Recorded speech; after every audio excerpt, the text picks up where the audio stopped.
নমস্কার, সকলকে স্বাগত জানাই আমাদের চ্যানেলে। আপনার দিনটি শুভ হোক এই প্রার্থনা করে আজকের ভিডিওটি শুরু করছি। এই ভিডিওতে কথা বলবো মীন রাশির জাতক জাতিকাদের জুন মাস 2026 কেমন কাটবে। তো চলুন দেরি না করে ভিডিওটি শুরু করা যাক। কালপুরুষ রাশিচক্রের রাশিমণ্ডলে সর্বশেষতম রাশি হলো এই মীন রাশি বা দ্বাদশতম রাশি হলো এই মীন রাশি। মীন রাশির অধিপতি গ্রহ হলো বৃহস্পতি এবং মীন রাশি হলো জলতত্ত্বের একটি রাশি, অর্থাৎ ওয়াটার সাইন। তো জুন মাস 2026 মীন রাশির গ্রহের যে গোচর রয়েছে তার ছক হিসাবে কোন ঘরে কোন গ্রহ থাকছে সবার প্রথমেই চলুন সেটা জেনে নেওয়া যাক। আপনাদের রাশির অধিপতি বৃহস্পতি অর্থাৎ দেবগুরু বৃহস্পতি এই মাসের শুরুতেই 2 জুন উচ্চস্থ হয়ে আপনাদের পঞ্চম ভাব কর্কট রাশিতে প্রবেশ করছে। এটি মীন রাশির জন্য অত্যন্ত একটি শুভ রাজযোগ তৈরি করছে। শনি মহারাজ আপনাদের নিজের রাশি অর্থাৎ লগ্ন বা প্রথমভাবে অবস্থান করছে। এর ফলে শনির সাড়ে সেকেন্ড ফেজ অর্থাৎ দ্বিতীয় পর্যায়ের মধ্যে আপনারা থাকছেন। রাহু আপনাদের রাশির দ্বাদশভাবে অর্থাৎ 12th হাউসে এবং কেতু আপনাদের ষষ্ঠভাবে অর্থাৎ 6th হাউসে অবস্থান করছে এবং পুরো মাস জুড়ে কিন্তু এই গ্রহগুলি আপনাদের যেই স্থানে রয়েছে সেখানেই থাকছে। মঙ্গল আপনাদের মাসের শুরুর দিকে 2nd হাউসে নিজের রাশিতে থাকলেও 21শে জুনের পর আপনাদের 3rd হাউসে গোচর করবেন। 15 জুন পর্যন্ত সূর্য ভালো অবস্থানে থাকলেও এরপর সূর্য আপনাদের 4th হাউসে প্রবেশ করবে। এই গ্রহগুলো আপনাদের 4th হাউস এবং 5th হাউসের মধ্যেই আশেপাশে অবস্থান করবে বৃহস্পতির সাথে এই পুরো মাস জুড়ে। তো চলুন দেখে নেওয়া যাক একে একে আপনাদের কেমন থাকছে প্রত্যেকটা জিনিস। তো সবার প্রথমেই আমরা দেখে নেব স্বাস্থ্য। এটি দেখা হয়ে থাকে জাতক বা জাতিকাদের 1st হাউস থেকে 1st হাউস ইমিউনিটিকেও ইন্ডিকেট করে থাকে। তো স্বাস্থ্যের দিক থেকে এই মাসটি মোটামুটি আপনাদের ভালোই কাটবে। বৃহস্পতির প্রভাবে আপনাদের রোগ প্রতিরোধ ক্ষমতা কিন্তু বাড়তে চলেছে। তবে লগ্নে শনি এবং দ্বাদশে রাহু থাকার কারণে কিন্তু শরীরে কিছুটা ক্লান্তি, হজমের সমস্যা কিংবা পা ও হাঁটুতে হালকা ব্যথার সমস্যাও দেখা দিতে পারে। আর খাওয়া দাওয়ার ব্যাপারেও আপনাকে কিন্তু এই সময় সচেতন থাকতে হচ্ছে, যেহেতু আপনার রাশিতে শনি 7.5 চলছে এবং রাহু দ্বাদশে রয়েছে, তাই অপ্রয়োজনীয় বিতর্কও এ সময় এড়িয়ে চলবেন এবং অপ্রয়োজনীয় খাবার ধরুন আপনি খেয়ে নিয়েছেন তারপরে এক্সট্রা খেতে বলা হচ্ছে, যেটা খুব বেশি হেলদি ফুডও নয়, সেরকম খাবারগুলোও কিন্তু আপনাকে এড়িয়ে চলতে হবে। আদারওয়াইজ আপনাকে পেট রিলেটেড সমস্যা, হজমের সমস্যা, ব্লোটিং এরকম সমস্যায় কিন্তু পড়তে হতে পারে। এরপরে আমরা দেখে নেব যে আপনাদের এডুকেশন কেমন থাকছে। এটি বিচার করা হয়ে থাকে জাতক বা জাতিকাদের 5th হাউস থেকে। 5th হাউস অর্থাৎ আপনাদের কিন্তু মিথুন রাশি। তো মীন রাশির শিক্ষার্থীদের জন্য শিক্ষা ও পড়াশোনার দিকটি মোটামুটি ভালোই হতে চলেছে। আপনাদের রাশির অধিপতি দেবগুরু এই মাসের শুরুতেই আপনাদের পঞ্চমভাবে অবস্থান করছে, যা শিক্ষা, বুদ্ধি ও মেধার স্থান, তাও উচ্চস্থ হয়ে অবস্থান করছে। আর দুঃখিত, প্রথমে ভুল বলেছিলাম যে কর্কট রাশি, আপনাদের মিথুন রাশি না, পঞ্চম ভাব হচ্ছে কর্কট রাশি, যে শিক্ষার ক্ষেত্রে বড় একটি রাজযোগেরও সৃষ্টি করছে।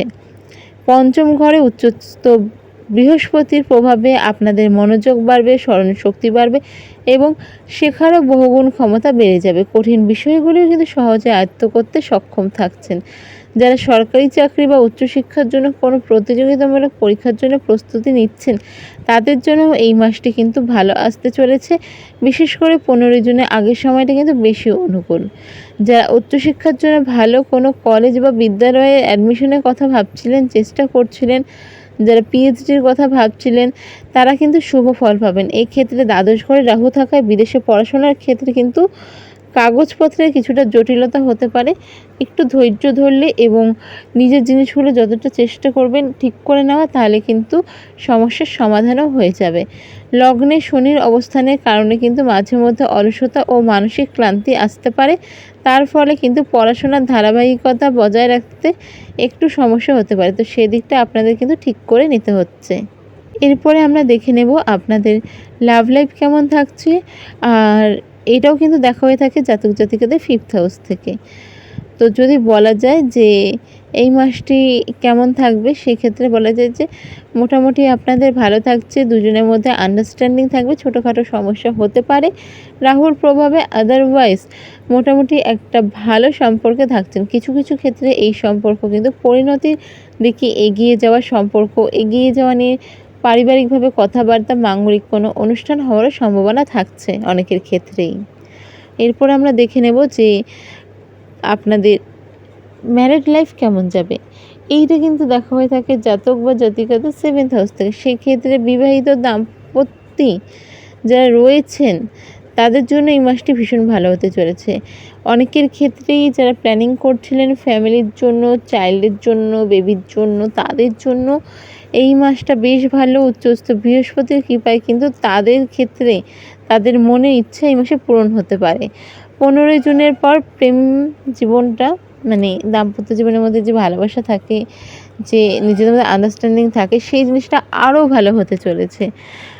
এবং 15 জুনের পর সূর্য চতুর্থ ঘরে আসায় এবং শনির প্রভাবে কিন্তু পরিবারের সদস্যদের সাথে একটু মতবিরোধ হতে পারে। তো সেই জিনিসগুলো একটু নিজের মতন হ্যান্ডেল করলেও ঠিক হয়ে যাওয়ার সম্ভাবনা থাকছে। এবং এই সময় কিন্তু আরও একটা ব্যাপার থাকছে, রিলেশনে নিজের মায়ের কারণে কিন্তু কোনো রকম অশান্তিও হতে পারে। তো এই জায়গাগুলি যদি ঠিক করে নিতে পারেন, আপনাদের অনেক সমস্যার সমাধান হয়ে যাবে। এবার আমরা দেখে নেব এই মাসে আপনাদের আর্থিক স্থিতি কেমন থাকছে। পঞ্চমে উচ্চস্থ বৃহস্পতির শুভ দৃষ্টি আপনাদের কিন্তু আয় ইনকামের পথটা আরেকটু ভালো করতে চলেছে। পুরোনো আটকে থাকা টাকা যেটা ফেরত পাচ্ছিলেন না, সেটা পেয়ে যাওয়ার সম্ভাবনাও থাকছে। শেয়ার বাজার রিলেটেড, মিউচুয়াল ফান্ড রিলেটেড যারা যুক্ত রয়েছেন, যারা শেয়ার মার্কেটে পয়সা ইনভেস্ট করছেন, ট্রেডিং করছেন, তো তাদের ক্ষেত্রে বলতে পারি যে বড় মুনাফা হঠাৎ করে চলে আসতে পারে। তবে দ্বাদশ ঘরে রাহু থাকায় কিন্তু হুটহাট অপ্রয়োজনীয় খরচাও এই সময় হয়ে যেতে পারে। এই সময় কিন্তু বিলাসবহুল কোনো জিনিস কেনার জন্য একটা বড় অংশের আপনার সেভিংস থেকে খরচা হয়ে যাওয়ারও সম্ভাবনা থাকছে। তাই খরচের দিকে কিন্তু কিছুটা বুঝে খরচ করতে হবে, প্ল্যানিংয়ের সাথে খরচ করতে হবে এবং খরচা রাস্তা আনতে হবে। এবার আমরা দেখে নেব যে যারা এই রাশির জাতক জাতিকা রয়েছেন তাদের ক্যারিয়ার কেমন থাকছে, তাদের ভাগ্য কেমন থাকছে, সব কিছু। তো চলুন এবার দেখে নেওয়া যাক যে আপনাদের ভাগ্য কেমন থাকছে। যদি ভাগ্যের কথা বলা যায়, তবে সামগ্রিকভাবে যদি দেখা যায় তাহলে ভাগ্য বলবানও থাকছে এবং ইতিবাচকও থাকছে। আপনার রাশির অধিপতি বৃহস্পতি এই মাসের শুরুতেই উচ্চস্থ হয়ে আপনাদের ভাগ্যস্থানে দৃষ্টি দিচ্ছে, যা আপনাদের ভাগ্যের চাকা ঘুরিয়ে দিতে পারে। জুন মাসে উচ্চস্থ বৃহস্পতির কৃপায় আপনাদের আটকে থাকা কাজগুলো হঠাৎ করে গতি নিতে পারে। যেখানে আগে অনেক চেষ্টা করেও ব্যর্থ হয়েছিলেন, সেখানে এবার কিন্তু ভাগ্যের জোরে সফলতা আসতে পারে। লগ্ন ও একাদশ ভাবের ওপর শুভ গ্রহের প্রভাব থাকায় লটারি, শেয়ার বাজার, পৈতৃক সম্পত্তি বা প্রাপ্তিযোগের সৃষ্টি হচ্ছে, বা পুরনো কোনো বিনিয়োগ থেকে অপ্রত্যাশিতভাবে আর্থিক লাভ হতে পারে। এই মাসে আপনার মধ্যে ধর্মীয় ও আধ্যাত্মিক চেতনা বৃদ্ধি পাবে। এর সাথে সাথে এই মাসে তীর্থ ভ্রমণ, সৎ কাজে যুক্ত হওয়া, এগুলো কিন্তু আপনাদের মধ্যে থাকছে।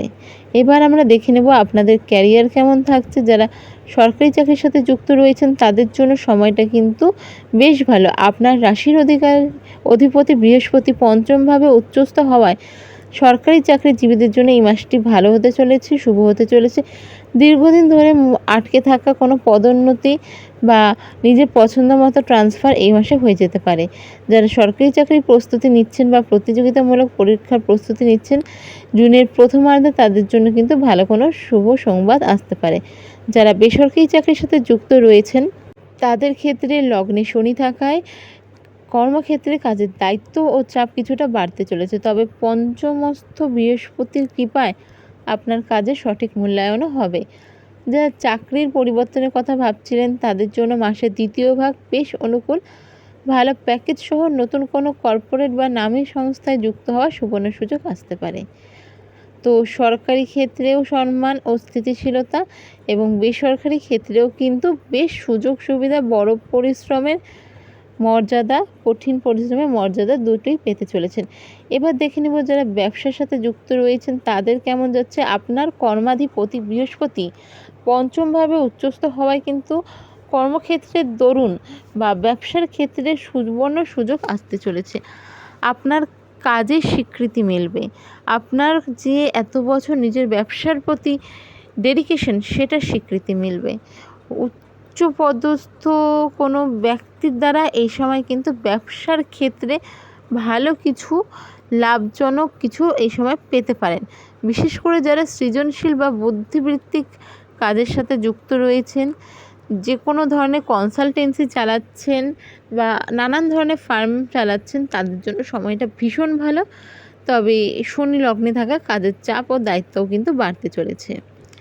তো আমরা মোটামুটি সব বিষয়গুলোই আজকে এই ভিডিওতে অতিক্রম করে নিলাম। কারো যদি কিছু জানার হয়ে থাকে আপনার অবশ্যই কমেন্ট বক্স খোলা থাকছে, কমেন্ট করুন। চেষ্টা করব আপনাদের কোয়ারিজগুলো যা রয়েছে সেগুলো রিপ্লাই করার যত তাড়াতাড়ি সম্ভব। আর ভিডিওটি ভালো লেগে থাকলে অবশ্যই সাবস্ক্রাইব, লাইক, শেয়ার করবেন। এবার চলুন জেনে নেওয়া যাক এই মাসে আপনারা কী কী রেমেডি করবেন।